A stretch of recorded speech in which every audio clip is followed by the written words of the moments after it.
Hey guys, it's IMM time. Before I get to the books though, I have a quick preamble. Two things. One, my face is swollen. I just had a tooth removed, so sorry that I'm talking kind of weird, but there were too many cool things in my mailbox this week for me to skip doing an IMM for you. Which brings me to number two. There were a lot of things in my mailbox this week. So I'm doing something I normally don't do and recording a long version and a short version. So the long version will have what the book is, why I'm excited about it, where it came from, all that jazz. The short version will just show the cover of the book, say who it's by, and when it comes out if it's not already out, and that'll be it. So watch whichever one appeals to you. You are watching the long version now. If you want to watch the short version, it's here. So, on to the books. I've been promising you the big Amazon bargain bin haul, and it did come this week, so we'll get to that. I'm going to leave that for the end, because I want to start off with a surprise package that I got this week, which was super exciting. I got this giant box of books from a friend at Macmillan, and I do mean giant. She sent me 9 books, and I mean some of them were like just complete surprise, didn't even realize there were arcs yet, so I'm going to start with the one that I think I'm probably the most excited about. So excited. It's When the Sea is Rising Red by Kat Hollison. This comes out the day before my birthday, actually, February 28th. And I mean, just, first a minute, just take a sec to look at that cover, because as creepy and macabre and wrong as it is to love this cover, I love this cover. I love it. So this sounds really great, kind of fantasy mixed with dystopian. It sounds really, really cool. And it is a debut. I'm super, super, super excited about it. I will likely save my review for closer to the release date, but I think I'm going to read it soon. Next, she sent me So Silver Bright by Lisa Manchev. This one comes out next month, September 13th, and it is the 3rd book for the Eyes Like Stars Teatra Illuminata series. I have Perchance to Dream, which I haven't read yet, and I'm hoping to read next month so that I can have a review up of that around the time that So Silver Bright comes out. And if I have time, I'm going to work So Silver Bright into. Love these covers. Jason Chan, who does the artwork, he's kind of my hero. And speaking of Jason Chan, I got The Humming Room by Ellen Potter. He did this cover too. Isn't he fantastic? I mean, every single cover that he does I love, including Ellen Potter's other one for the Kneebone Boy. But anyway, this is based on The Secret Garden by Frances Hodgson Burnett, and I'm obsessed with The Secret Garden. I love it.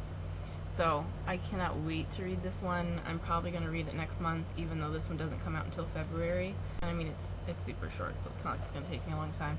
But yeah, I'm super excited. I mean, everything about this appeals to me beyond like the beautiful cover and the awesome name. That's an awesome name. The fact that it's based on The Secret Garden and has a main character named Rue Fanshawe, I'm sold right off the bat. Like, I love that. She sent me a couple of graphic novels that I'm excited about. The first one is Level Up by Jean Luen Yang. He wrote American Born Chinese, which if you've never read, you should. So I was super, super excited about this one.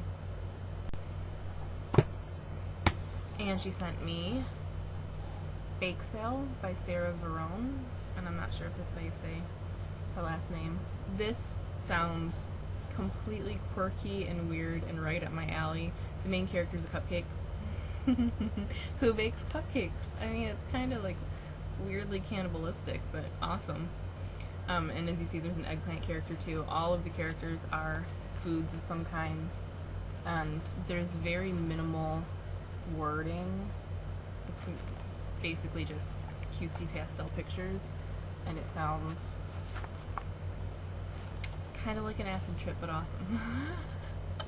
So looking forward to reading this one, and also her other, Robot Dreams, which I guess has no words in it at all, and sounds excellent. So looking forward to those. Another one that she sent me that I'm really excited about, she described as dark and unsettling, which means I'm sold right away.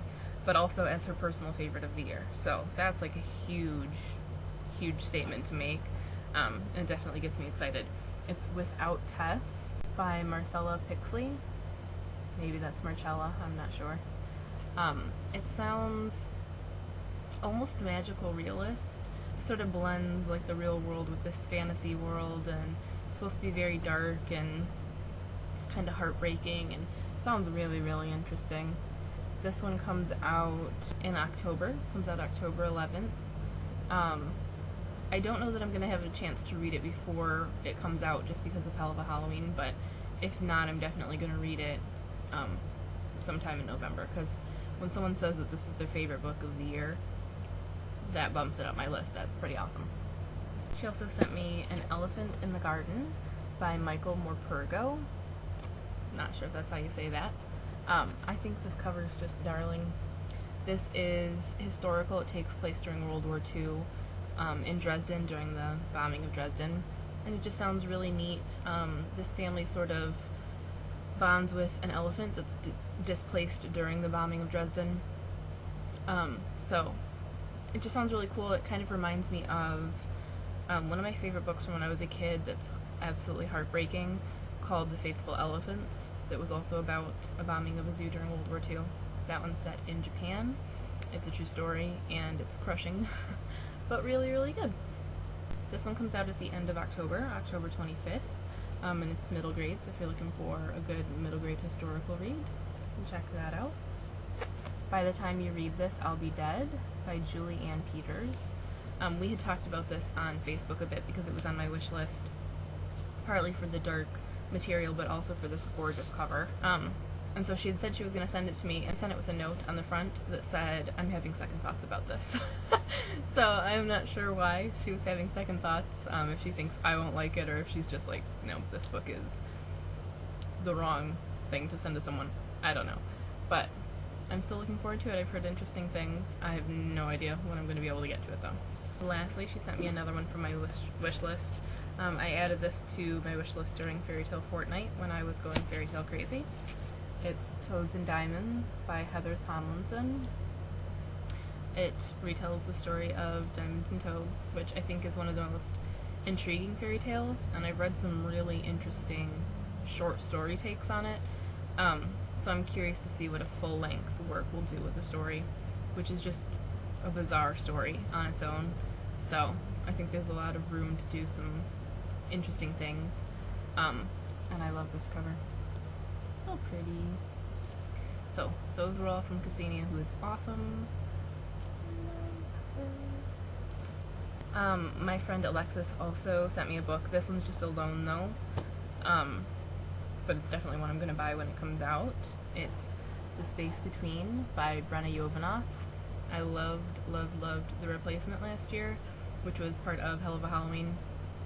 I'm going to have this as part of a Hell of a Halloween this year, and even though it's going to be part of my September reading pile for the TBR, my September TBR video, I started reading it as soon as it came.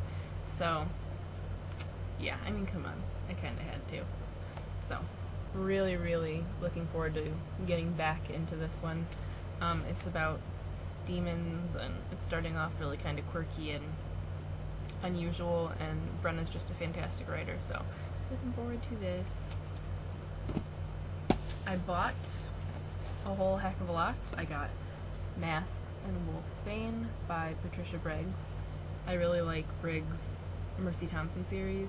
I haven't heard as good things about this one, but I figured I'd go ahead and pick it up. So we'll see. No idea when I'll get to that. On the recommendation of Allison from the Allure of Books, I bought Prophecy of the Sisters by Michelle Zink.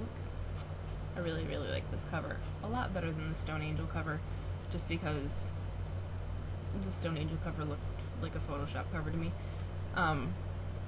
But yeah, I wasn't sure that I wanted to read this, and then Allison read it and got a hold of me on Twitter and said that she actually really liked it. And she sent me a link for a copy that was $3.50, so I got it. From Better World Books, I bought Terrier, which is the first Becca Cooper book. by Tamra Pierce. She's been getting a lot of loving in my mailbox lately. Still planning on having a Tamra Pierce event. I'll give you more details when I know them. Heard great things. It's a beast. So, don't know when I get to this, but I'm really looking forward to it. I think of all the Tamra Pierce books that I've bought lately, this is the one I want to read first. Now, we're into the Amazon haul. So, I got all of these out of the bargain bin, so I didn't spend more than like $3.50 on any of them, and some of them were from my wish list, so I'm super excited. Some of them were random because they were like $1, so whatever. I got Academy 7 by Anne Osterland.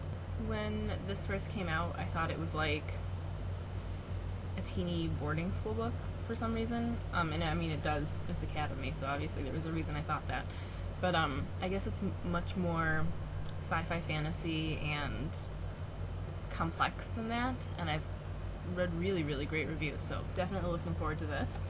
And I also got Aurelia by Anne Osterland. I love this cover, and I've read some great reviews of this one as well, so I mean, the both of them like $3.50. Figured, yep, coming home with me. I bought The Rose and the Beast by Francesca Leah Block. This is fairy tale retellings, as it says fairy tales retold. Heard really good things. I'm not in love with the cover, but curious to see where it goes. And I mean, they're super sparse. There's not a lot of words on the pages, so I'll fly through this when I do read it. Probably save it for next Fairy Tale Fortnight. I got Wish by Alexandra Bullen. I don't remember why I bought this. I think I had just read a good review of it or something. I don't know. That's what I do. I got Cracked Up to Be by Courtney Summers. I think I may now own all of Courtney's books and have not read one of them. This one's been on my wish for a while just because I'm curious about it. It's The Astonishing Adventures of Fanboy and Gothgirl by Barry Liga. I'm not sure if that's how you say that. Liga, maybe. Yeah, it was really, really cheap. And I love this weird cover that reminds me of Rocky Horror Picture Show. It sounds really quirky and weird, and definitely worth picking up for $3. I got Sisters in Insanity by Gail Foreman. She wrote If I Stay, and I hadn't actually heard of this one, and the cover is very contemporary chick lit for me, not normally something I'd pick up, but because of everyone's love over If I Stay, and because of the fact that this was only, I think, just under $3, I figured I'd go ahead and pick it up. It sounds really, really interesting. It's about a girl whose father sends her off to like a reformatory, not reformatory school really, but almost like a juvie. I bought Echoes by Melinda Metz. These are the first 3 books in the Fingerprints series, which I've never read or even really heard anything about. It's Echoes, Haunted, and Trust. I love this cover, and I figured 3 books for $3, I'm not gonna pass that up. So if I don't like them, you know, it'll go on to someone else. These last 2 I've never actually heard anything about. I read the summary when I bought them, but I've never read reviews of them. I don't know if they're any good. They were each just over $1, like $1.20 and $1.40. So for hardcovers. So I figured I'd go ahead and pick them up, and if I don't want them, I'll donate them to my library or give them to someone in a giveaway or whatever. The first is Truancy by Isamu Fukui, and I'm really sorry if I slaughtered that. It was tagged as dystopian, sort of dystopian post-apocalyptic, and that's all I know about it, other than that it was $1. So I got it. And the last one is Bowery Girl by Kim Taylor. This one is historical. I believe it had something to do with prostitution. I don't really remember, but again, it was $1, so I picked it up. That was my massive, massive, massive stack of books that I got this week. Now I've got to find somewhere for them all to go. So, if you stuck through that long version, kudos to you, you get a cookie. Make sure that you let me know what you think of any of those. and leave me a link to what you got in your mailbox.